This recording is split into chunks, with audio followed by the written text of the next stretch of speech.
65 সূরা তালাক, রুকু 2, আয়াত 12, মাদানী। দয়াময় মেহেরবান আল্লাহর নামে। হে নবী, বিশ্বাসীদের বলো, তোমরা তোমাদের স্ত্রীদের তালাক দিতে চাইলে তাদের ইদ্যতের প্রতি লক্ষ্য রেখে তালাক দিও। সঠিকভাবে ইদ্যতের হিসাব রেখো, আর আল্লাহ সচেতন থেকো, তিনিই তোমাদের প্রতিপালক।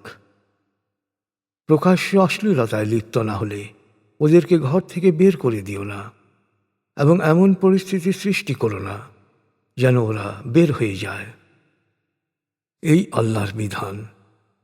যে আল্লাহর বিধান লঙ্ঘন করে সে নিজের উপরই জুলুম করে।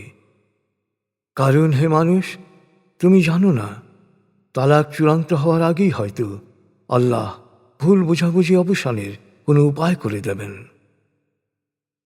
যখন তাদের ইদ্যৎকাল প্রায় শেষ হয়ে আসবে, তখন হয় তাদের স্ত্রী হিসেবে ভালোভাবে রেখে দেবে, অথবা সম্মানজনকভাবে বিবাহ বন্ধন থেকে মুক্ত করে দেবে।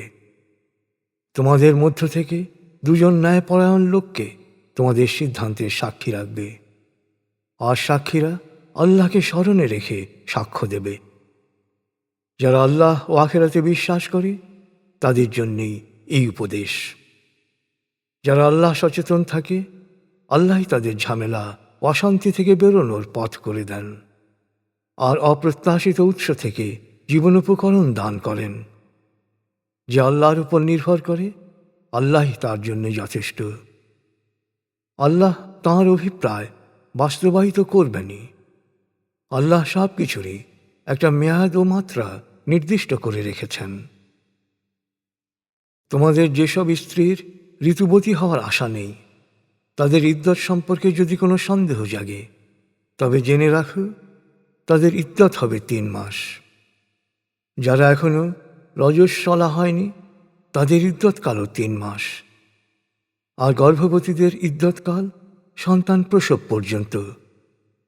মনে রেখো, আল্লাহ সচেতনদের জন্যে তিনি তার বিধান পালনকে সহজ করে দেন। এই হচ্ছে আল্লাহর বিধান, যা তিনি তোমাদের উপর নাজিল করেছেন। যে ব্যক্তি আল্লাহ সচেতন থাকবে, তিনি তার পাপ মোচন করবেন এবং মহাপুরস্কারে ভূষিত করবেন। তোমরা তোমাদের সামর্থ্য অনুসারে যেভাবে জীবন যাপন করো, ইদ্যৎকালে তাদের জীবনযাপনের মানও হতে হবে একই রকম। তাদের জীবনকে অশান্তিময় করে তোলার জন্যে তাদেরকে উত্ত্যক্ত করবে না। তারা গর্ভবতী হলে সন্তান প্রসব পর্যন্ত সমভাবে ব্যয় করবে। তালাক সম্পন্ন হওয়ার পর যদি তারা তোমাদের সন্তানদের স্তন্য দান ও লালন পালন করে, তবে তাদের যথোপযুক্ত পারিশ্রমিক দেবে। সন্তানের কল্যাণের নিমিত্তে নিজেদের মধ্যে সুপরামর্শ করবে।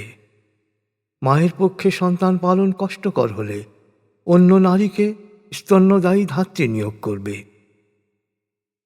সচ্ছল ব্যক্তি নিজ সামর্থ্য অনুসারে সন্তানের লালন পালনে ব্যয় করবে। আর যার জীবিকা সীমিত, সেও আল্লাহ যা দিয়েছেন তা থেকে ব্যয় করবে। আল্লাহ যাকে যা সামর্থ্য দিয়েছেন তার চেয়ে গুরুভার কখনো চাপিয়ে দেন না। আর অভাবের পর আল্লাহই সচ্ছলতা দান করেন। অতীতে বহু জনপদের বাসিন্দারা তাদের প্রতিপালক ও প্রেরিত রসূলের নির্দেশের বিরোধিতা করেছিল। আমি তাদের কর্মের যথাযথ হিসাব নিয়েছিলাম আর দিয়েছিলাম কঠিন শাস্তি। ফলে তাদের কর্মফল হিসেবে তারা কঠিন শাস্তি ভোগ করল। তাদের কর্মের পরিণতি হল তাদের ধ্বংস। তাছাড়াও আল্লাহ পরকালে তাদের জন্য প্রস্তুত রেখেছেন আরও যন্ত্রণাদায়ক শাস্তি। অতএব হে অন্তর্দৃষ্টি সম্পন্ন বিশ্বাসীগণ, আল্লাহ সচেতন থেকো। আল্লাহ তোমাদের প্রতি সত্যবাণী প্রেরণ করেছেন। হে বিশ্বাসী ও সৎকর্মশীলরা, আল্লাহ তোমাদের কাছে এক রসূল পাঠিয়েছেন। সে আল্লাহর সত্যবাণী শোনায় তোমাদেরকে অবিদ্যার অন্ধকার থেকে জ্ঞানের আলোয় নিয়ে আসার জন্যে।